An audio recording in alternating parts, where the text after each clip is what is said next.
Hello everyone, welcome to the channel. My name is Nathan, and today, we're going to dive into one of the most formidable defensive powerhouses in the Europa Universalis IV timeline, Dai Viet. In 1444, Dai Viet is a nation recently reborn after 20 years of Ming occupation from the north. At this time, the young kingdom is ruled by the child King Le Bang Company, though the actual power lies in the hands of Empress Dowager Nguyen Tian. Regarding internal affairs, at first glance, Dai Viet appears to be in a period of recovery, yet the seeds of national division are already being sown by the two great clans, the Trin and the Nguyen. Regarding foreign policy, Dai Viet stands as one of the tributary states of the Ming Empire. Simply put, they provide annual tribute to the Ming in exchange for protection against nations outside of this system. As one of the Big Four in mainland Southeast Asia, Dai Viet occupies the easternmost edge of the Indo-Chinese peninsula. To the north, it borders the vast and mighty Ming dynasty. However, this giant is crumbling from within due to natural disasters and court factionalism, while facing an ever-present existential threat from the northern nomads. To the south lies the Hindu kingdom of Champa, isolated and fragile. To the west are the flourishing Tai and Lao kingdoms, such as Lan Zheng and Muang Fuan, currently in their golden age. To the east, stretching out is the vast sea, a challenging gateway for Dai Viet to rewrite history and transform into a colonial empire.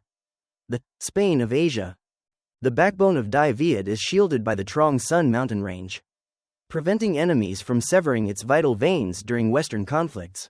Combined with its unique national ideas, Dai Viet is truly a steel wall, an attrition nightmare for any invader.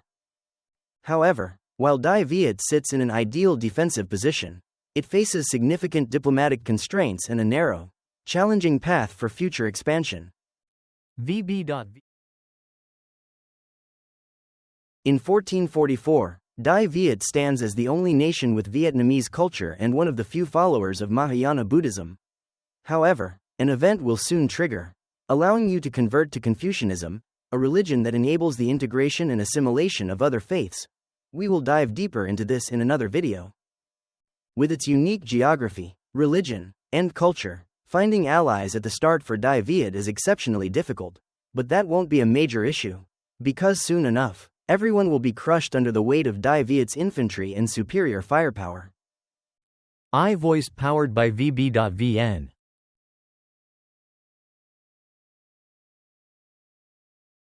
Dai Viet possesses a well-balanced set of ideas and traditions, covering everything from military and administration to economy. Traditions. +1 attrition for enemies. 15% culture conversion cost. National ideas. 1. The Great Proclamation, +10% infantry combat ability. 2. Confucian revival, +1 yearly prestige. 3. Autonomous village, +20% fort defense. 4. Village militia, +25% national manpower modifier. 5. Don Dien, 10% core creation cost. 6. Thuan Thien, +1 yearly legitimacy. 7. Literary reform, -5% technology cost. Notably, upon unlocking all ideas, Dai Viet receives a powerful ambition bonus, +10% morale of armies. Starting as Dai Viet, the most straightforward strategy is to follow the mission tree from the Leviathan DLC. It is a journey from a recovering kingdom to a true empire of the south. 1. Purging the south, Champa as the first stepping stone. Right from the start, the mission tree pushes you to eliminate the Champa threat. In-game, Champa is significantly weaker in terms of military strength and alliances. Gameplay. Leverage your missions to gain an early casus belli, allowing for a swift annexation of the south. Conquering Champa isn't just about territorial expansion, it's a strategic move to secure the Southeast Asian trade nodes, building a solid financial foundation for your grander ambitions. 2. Master of diplomacy. The third party in mainland Southeast Asia. Southeast Asia in EU4 is a hornet's nest, a constant power struggle between Ayutthaya, Lan Zheng, and Khmer. Gameplay. Do not rush into a total war against everyone. The mission tree suggests playing the role of a power balancer. Form alliances with your enemy's enemy, typically allying with Lan Zhang to dismantle Khmer, or using Ayutthaya to keep smaller states in check. 3. The aspiration of the Son of Heaven, seizing the mandate of heaven. This is the final boss of any Dai Viet campaign.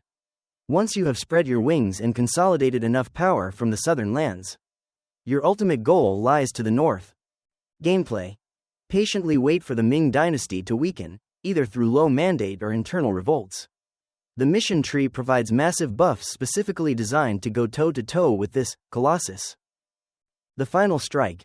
You don't just defeat the Ming to reclaim your freedom, you aim for something far greater, seizing the throne of the Son of Heaven. At that point, Dai Viet will no longer be a tributary state but will officially become the center of the world, utilizing the Celestial Empire mechanic to rule over all of China. Vei la chung ta da di qua mo quoc jia ka tu vitrong tua game chien thuat din sao EU4 kua na paradox. Tua game ma toi choi chua he biat chan trong suet 7 nam qua. Cam on va hai vong duok gap lai kak ban trong kak video teep theo.